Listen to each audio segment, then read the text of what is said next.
আমরা যে খাবারগুলি অত্যন্ত স্বাদের সাথে গ্রহণ করি তাদের প্রত্যেকের পেছনেই লুকিয়ে আছে হাজার হাজার বছরের পুরনো ইতিহাস। আচ্ছা, জানতে ইচ্ছে করে ঠিক কিভাবে খাবারগুলির উৎপত্তি ঘটেছিল। আজ ঠিক সেই রকমই একটি গল্প শোনাতে এলাম আপনাদেরকে। কি শুনবেন তো? আজ থেকে প্রায় 3000 বছর পুরনো গল্প। এই পানীয়টি প্রথম তৈরি হয়েছিল ভারতের উত্তর পশ্চিমাঞ্চলে, বিশেষ করে পাঞ্জাব ও তার আশেপাশের অঞ্চলে।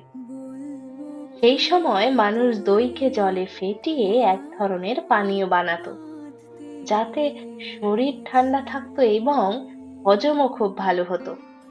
এটিই ছিল আজকের লস্যির প্রাচীন রূপ। আয়ুর্বেদের দৃষ্টিতে বলতে পারেন, লস্যি শুধু পানীয় নয়, এটি একটি ঔষধি গুণসম্পন্ন খাবার। এটি যেমন পাচন ক্ষমতা বাড়ায়, ঠিক তেমনি শরীরকেও শীতল রাখতে বড়ই সাহায্য করে। আয়ুর্বেদের বহু প্রাচীন গ্রন্থে তক্র বা লস্যির উপকারিতা বিস্তারিতভাবে বর্ণিত আছে।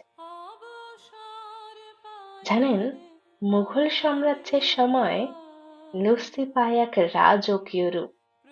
তারা এতে যোগ করে জাফরান, গোলাপ জল, পেস্তা, আরো কত কি। তবে বিগত শতাব্দীগুলিতে লস্যির বিভিন্ন রূপ এসেছে: মিষ্টি, নোনতা ও ফলযুক্ত লস্যি। তবে আজকের লস্যিতে আমি ঠিক কি কি উপকরণ যুক্ত করেছি তা আপনারা আশা করি এতক্ষণে দেখতে পেয়ে গেছেন। কি, তাই না? লস্যি শুধুমাত্র ঠান্ডা পানীয় নয়, এ এক হাজার হাজার বছর পুরনো ঐতিহ্যের সাক্ষ্য বলতে পারেন।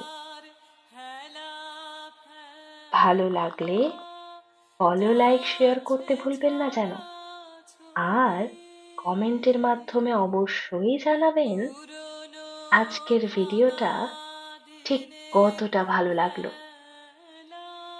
ও, বলতে তো ভুলেই গেছিলাম, ট্রাই করতে ভুলবেন না যেন। এইটুকু বলতে পারি, মাটির গ্লাসে এই লস্যি একবার খেলে গ্রীষ্মের সমস্ত ক্লান্তি অনায়াসেই দূর হয়ে যাবে।